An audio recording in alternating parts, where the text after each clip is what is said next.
Good morning, everyone. It's me, Sailendra Jha.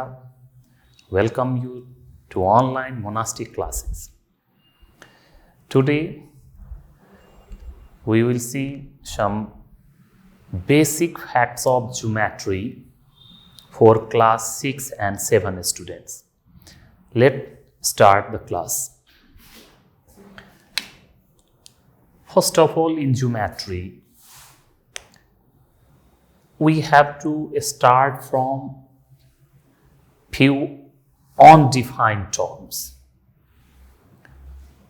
First, undefined terms come point. Somewhat we can say a point is an exact location. We can't draw exact point, but a fine dot represents a point like that. If we put this, that's a point.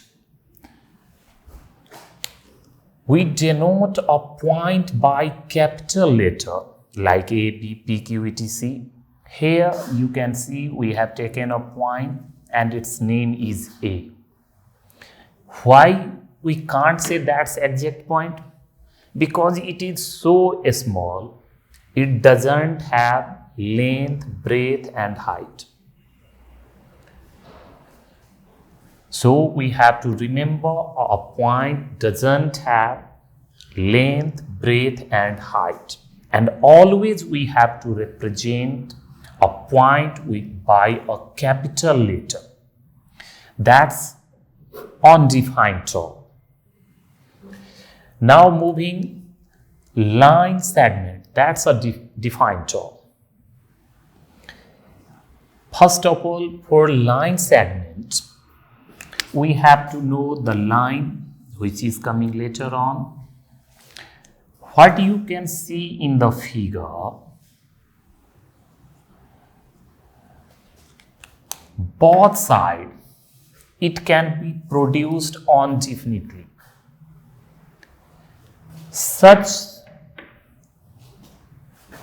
in the figure you can see now line AB. If we take a part of line like this only, like if we draw AB, that's a line segment. Here, line segment, part of a line with two end points is called a line segment. If it's a line segment, these two are end points. A and B are end points.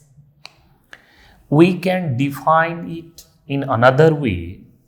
The straight path between 2 points.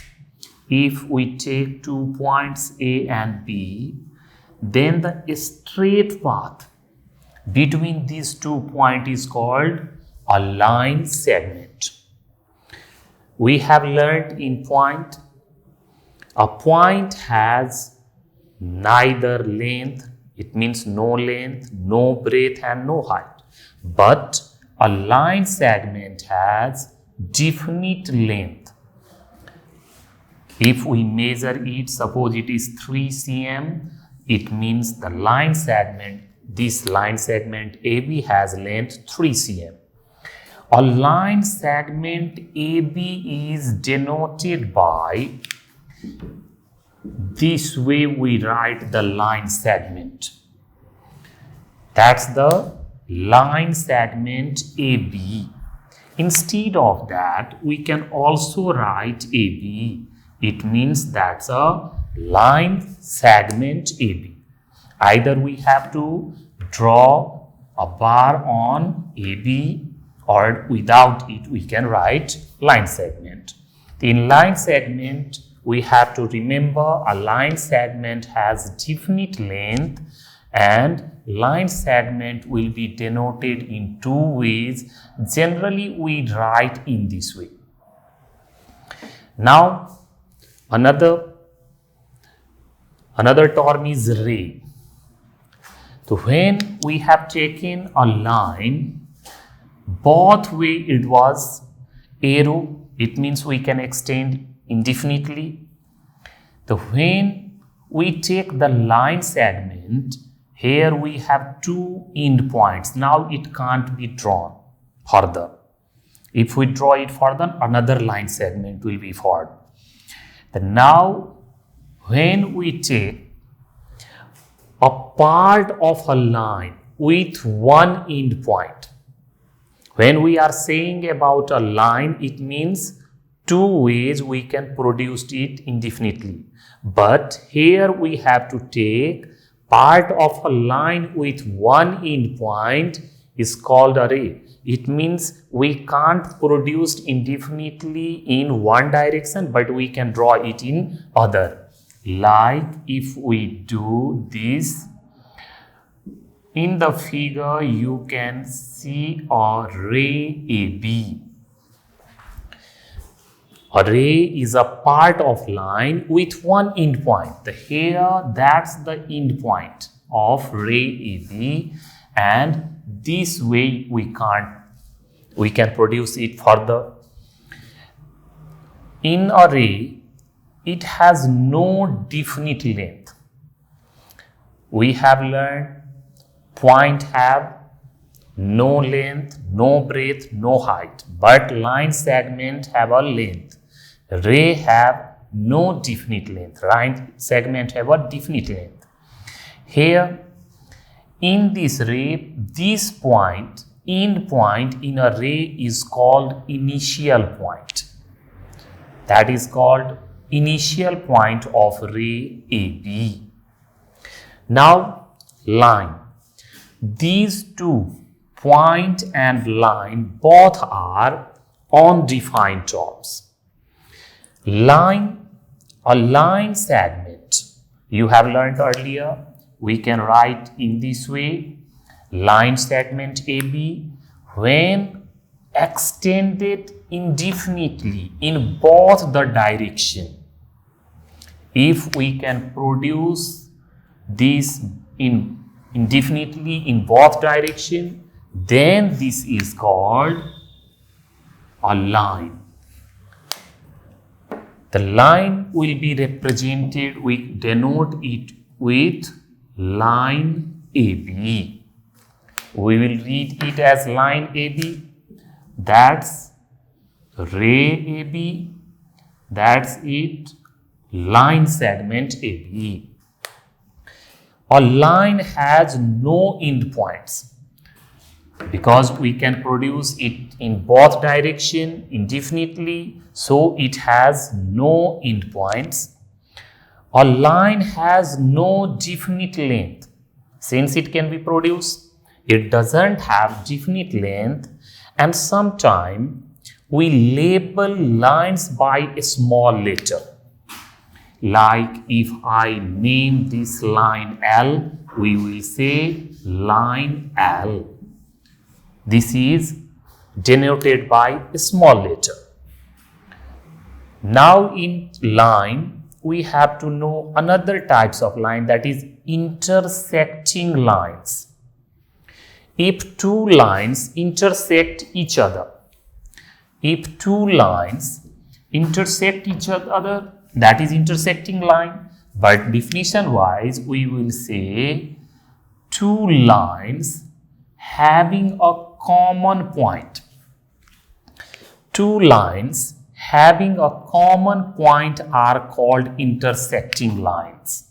If I name this line PQ and that's the line RS and they are intersecting at O, it means PQ and RS are intersecting lines because both of them have a common point, that is O.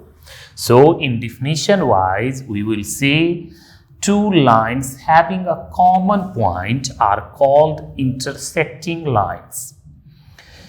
Another, concurrent lines. Three or more than three lines. Three or more lines intersecting at a same point are called congruent lines. Look the difference between intersecting lines and congruent lines. When we say intersecting lines, we are talking about two lines. When we are say congruent lines, three or more than three, that is three or more lines intersecting at the same point. Here, that's the point in which line PQ, RS and AB intersect. So these three lines are called congruent lines. More than three lines are possible. If we write another, again that's the congruent lines. Now all these four are congruent lines, and this point of intersection is called congruent point. Congruent point. So in this figure, these lines are congruent lines, and that O is, this O is congruent point. Now moving further, we have perpendicular lines. Perpendicular lines, when two lines intersect each other, making an angle 90 degree. If we name this line, two lines intersecting each other and angle between them is 90 degree, then they are called perpendicular lines. So when two lines intersecting each other, making an angle of 90 degree, then they are said to be perpendicular lines. Now look few questions regarding these things.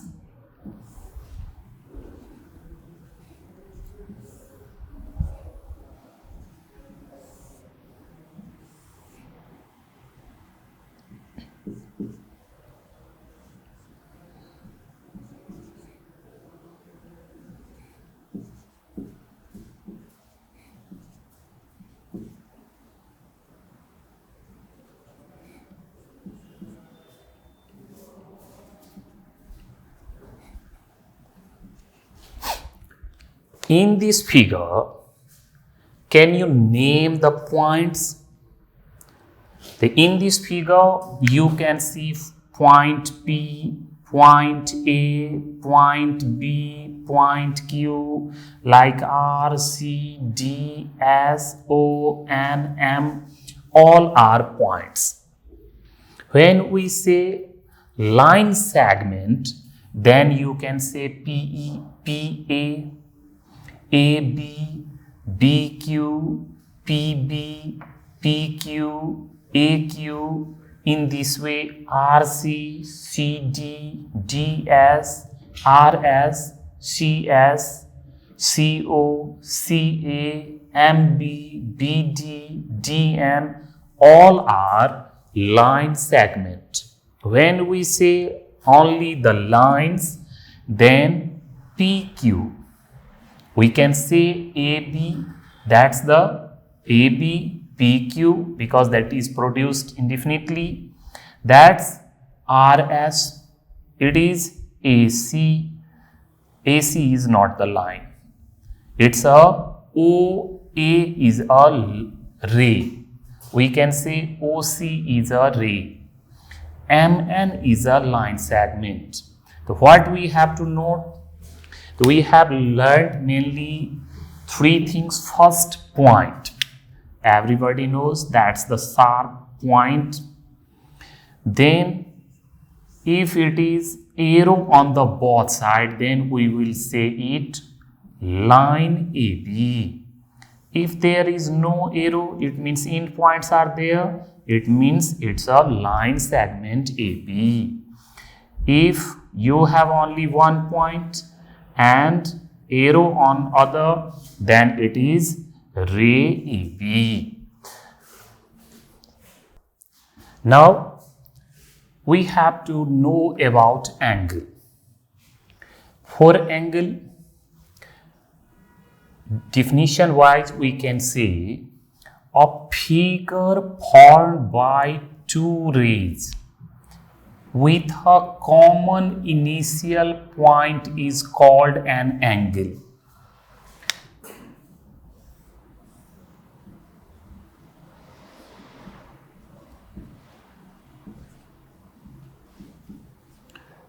What you can see in a figure, OA and OB are two rays having common initial point, that is O. So we can say a figure formed by two rays. A figure formed by two rays with a common initial point is called an angle. The two rays forming an angle are called the arms. Here it's rays, but we in the figure, when it is angle, we will say the arms of angle. OA and OB are the arms of the angle. And the common initial point is called vertex of the angle. So in this angle, we will read AOB. Vertex is taken at the middle. So we can say it angle AOB or angle BOA. Both means the same angle, this angle. This angle is also named angle AOB, angle BOA, angle AOB or angle BOA. But when the angle is more than 180, we will say it reflex angle. It will come later. In this angle, name of the arms are OA and OB, and vertex is O. So we will read an angle starting from anywhere, either on this ray or from this ray, but vertex will be written always in the middle. Sometime, instead of saying that, we can shortly say this angle O. It means the same angle. So, angle, we can define now angle as a figure formed by two rays with a common initial point is called an angle. And two rays of an angle is called arms, and the common initial point is called the vertex of the angle. Now look this angle. We have to know the interior of the angle. When we say interior, if we are talking about this angle POQ, then all the points which lies between these, that is the interior of angle AOB, its plane, which is the set of all points in the plane. The interior of angle AOB is the set of all points in its plane which lie on the same side of OA as B and also on the same side of OB as A.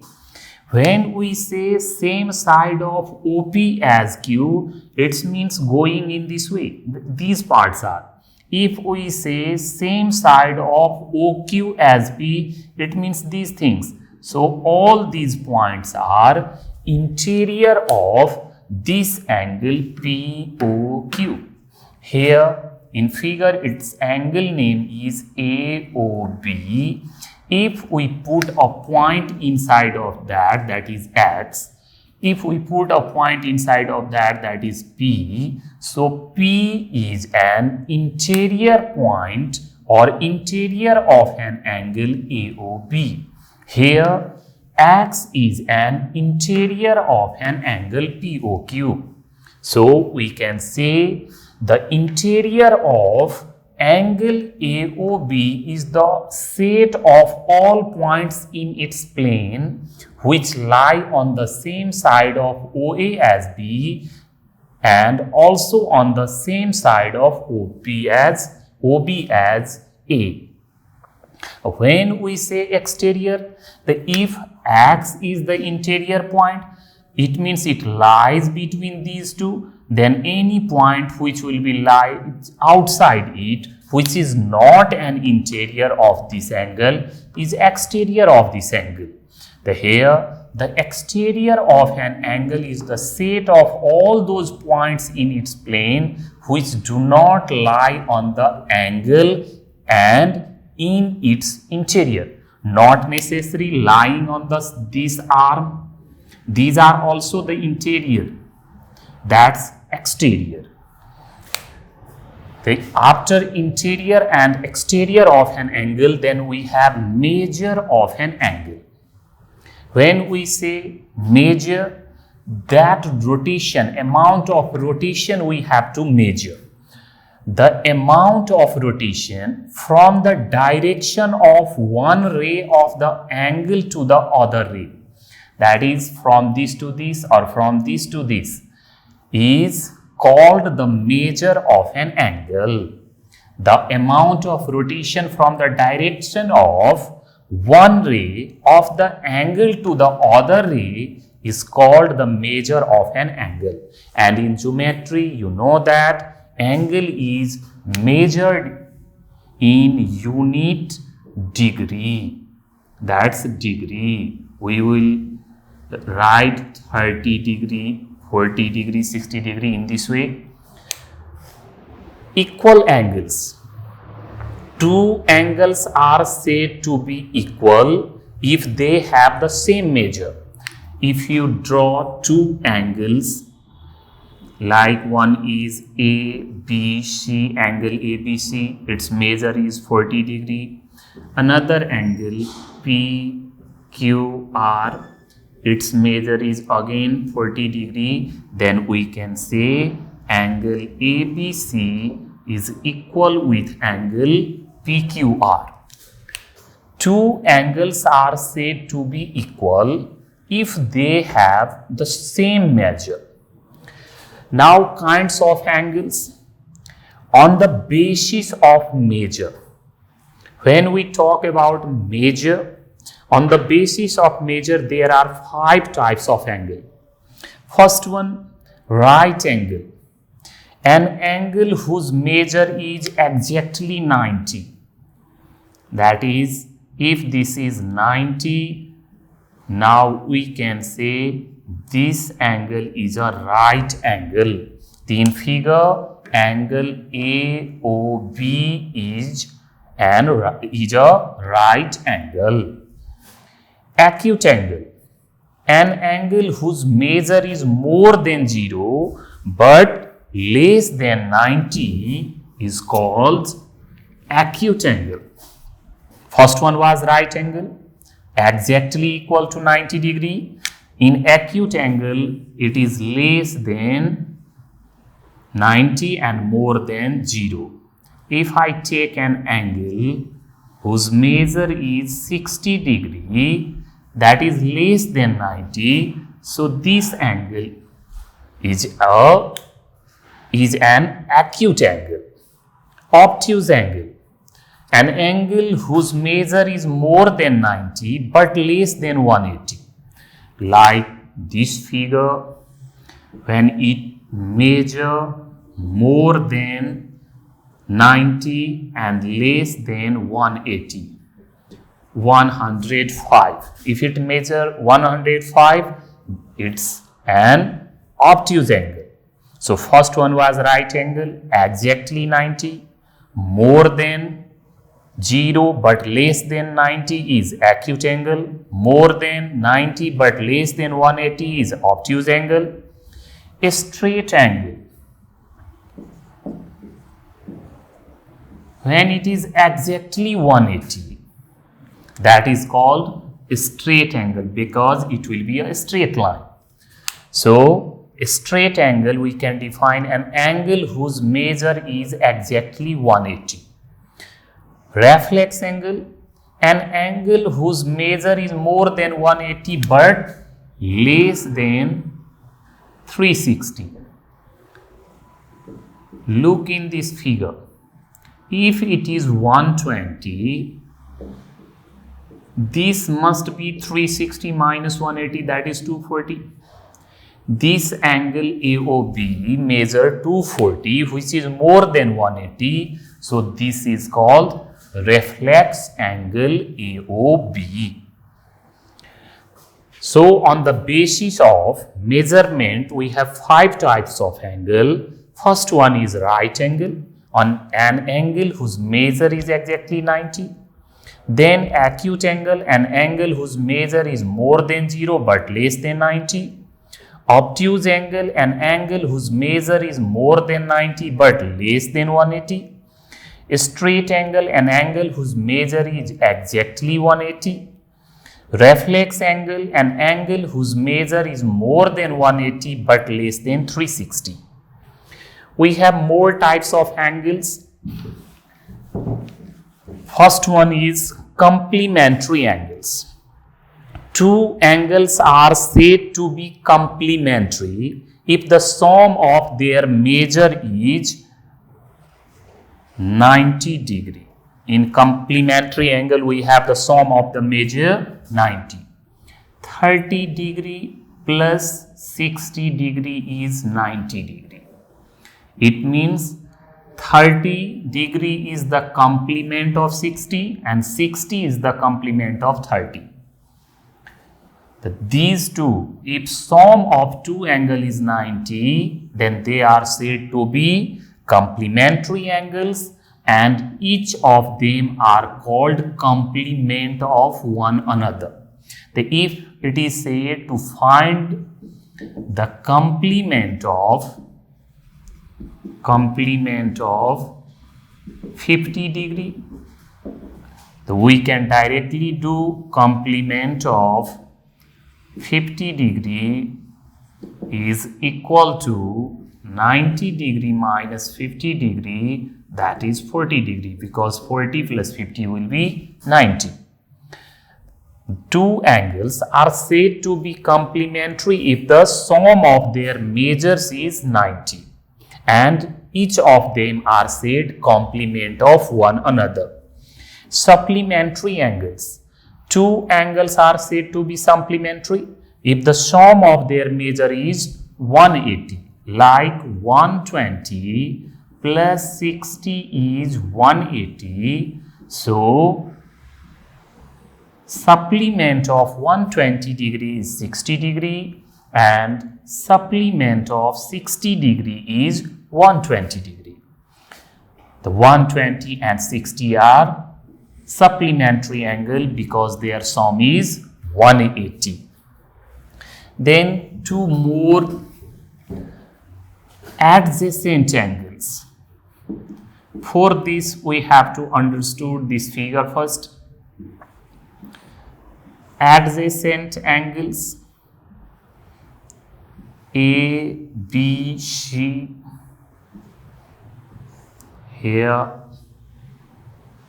P. Look in these two angles. First angle name is angle ABP. This angle PBC. When we say arms of the angle, one arm is BA, BP, and vertex of this angle is B. In this angle, arms are BP and BC, vertex is B.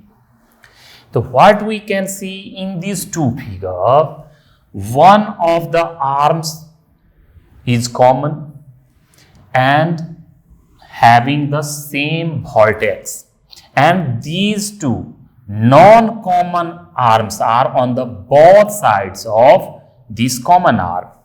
Now look the definition. Two angles having a same vertex. These two angles have same vertex. A common arm having the common arm and their non-common arms. These two non-common arms of these two angles are on either side of the common arm. Not on the same side, either side, that is both side of it. That is, these two are not in the same side, both side of it. Then angles are called adjacent angle. So we can say these two angle ABP and angle PBC are adjacent angles. If we take another angle named ABP and angle ABC, when we say the arms, that is AB, BA, whatever you say, but I will say prefer BA, BP. Here it is BP, BC, vertex is B.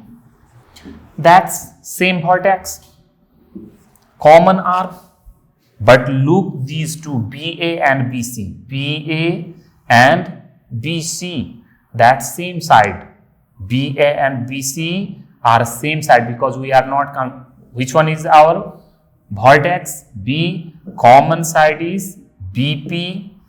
For the BP, these two came B for BP, BA and BC, BA and BC, ABP and ABC, ABC, wait. In ABC, it is BA and BC. So we have the common arm BA, that's the BA is the common arm, and non-common arms are lying on the same sides. So these two angles are not adjacent angles. So what we have to remember for our adjacent angles, three things we have to remember. First, having a same vertex, then having a common arm, then non-common arms are either side of the common arm, then the angle forms are adjacent angle. Vertically opposite angles. Vertically opposite angles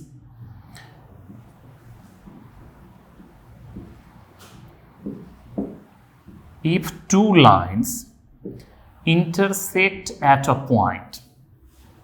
If two lines intersect at a point, then look first from this figure.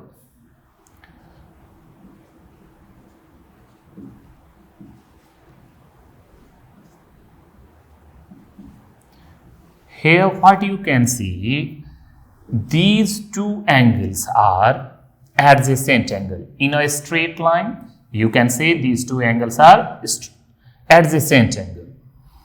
Here, if I say 1, 2, 3, 4, this angle name AOD, written 1. For 1, these two angles are adjacent. AOD is adjacent angle for AOC and BOD.